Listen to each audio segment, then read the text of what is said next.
আমাদের যে বাজেটের সর্বমোট আয় হিসেবে আমরা প্রস্তাব করছি ৭৩,৭৯,৫৮,৯৬৫ টাকা এবং এবছরের বাজেটের সর্বমোট ব্যয় হিসাবে আমরা প্রস্তাব করছি যে ৬৭,৬৭,৭৫,৫০,০০০ টাকা। এতে করে আমাদের এই বছরের বাজেট উদ্বৃত্ত ৯,০৩,০৮,৯৬৫ টাকা হিসাবে বাজেট উদ্বৃত্ত দেখাচ্ছি এবং এটি সর্বমোট বাজেটের রাজস্ব আয় আমরা প্রস্তাব করছি ৯,৪৪,৭৮,০০০ টাকা এবং বাজেটের রাজস্ব ব্যয় হিসাবে আমরা প্রস্তাব করছি যে এই বছর ব্যয় হবে ৮,২৬,৫০,০০০ টাকা।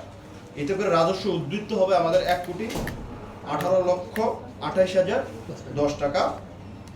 এক্ষেত্রে আমরা বাজেটে উন্নয়ন আয় হিসেবে আমরা দেখছি যে ৬৭,৩৪,৮০,৯৫৫ টাকা এবং বাজেটে উন্নয়ন ব্যয় আমরা দেখছি ৫৯,৫০,০০,০০০ টাকা। তো এক্ষেত্রে আপনারা যদি নিচে আমাদের কিছু এখানে হাইলাইট করা কিছু বিষয় আছে যেগুলোতে আমরা এবার আসলে যে বাজেটটা যে আমাদের ইতিপূর্বে যে আমাদের বাজেট ছিল সেক্ষেত্রে আমরা যদি দেখি যে আমাদের আগের যে বাজেট আছে সেই আগের বাজেটে আমরা দেখতে পাচ্ছি যে এখানে আমাদের বিগত যে ২৩-২৪ অর্থ বছরে যে আমাদের আসলে বাজেটের পরিমাণটা আমাদের ছিল ১৫ কোটি যে রাজস্ব এবং উন্নয়ন নিয়ে, বাট আমরা এই বছর সেটা ১৫ কোটির জায়গায় আমরা পেয়েছিলাম প্রকৃত যে ২৩-২৪ অর্থ বছর প্রকৃত যেটা ছিল সেটা ছিল ১৫,৯৪,৮৪,৮৯৪ টাকা।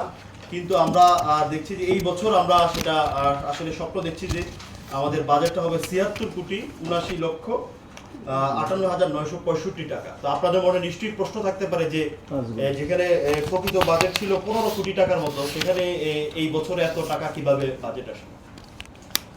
আমরা এই বছর বাজেটে আমরা একটু বলা যায় যে আমাদের স্বপ্নটা বড় আসলে স্বপ্নটা বড় এই কারণে যে আমরা এই বছর কিছু ক্ষেত্রে প্রায়োরিটি আমরা সেট করেছি যে এই জায়গাগুলোতে আমরা কাজ করার চেষ্টা করব।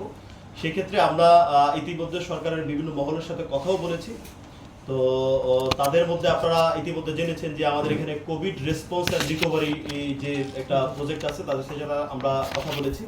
তো সেক্ষেত্রে আমাদের প্ল্যান হলো যে ওইরকম কোনো কাউকে আমরা নিয়োগ দেওয়া হয় নাই। আমরা এখন অ্যাসেস করছি যে এই যে ৪ এবং ৮-এ যে আমরা করলাম ধরো ২ দিন বা ৩ দিন যেটা আমরা করেছি সেটা সম্পূর্ণ করতে কত টাকা লাগবে, তাহলে সেক্ষেত্রে ওয়ার্ডে আমরা যে ৯টা ওয়ার্ড আছে ৯টা ওয়ার্ড সম্পূর্ণ করতে কত টাকা লাগবে সেভাবে অ্যাসেস করে আমরা চিন্তা করছি যে আগামী অর্থ বছর যেটা রয়েছে সেটা আমরা এটা কোনো প্রতিষ্ঠানকে দিয়ে দিব।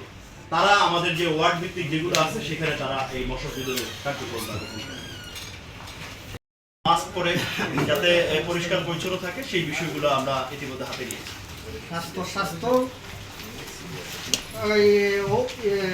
মনে হয় বাজেটের বাইরে যদি আমরা যাই সেক্ষেত্রে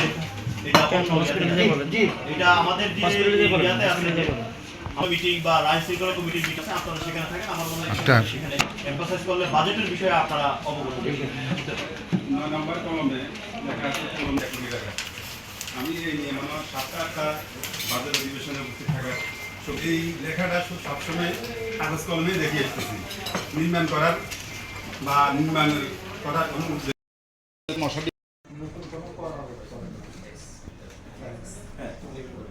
ইমপ্লিমেন্ট করা হয়েছে কিনা নতুন করে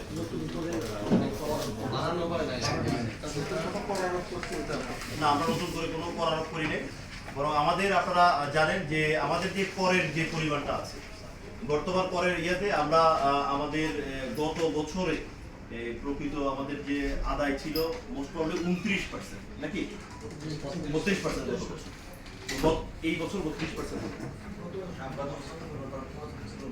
গত অর্থ বছরে আমরা ২৯% কর আদায় করতে ২৯% যদি কর আদায় করি সেক্ষেত্রে আমাদের ৭১%ই কিন্তু আমরা আদায় করতে পারি না। তো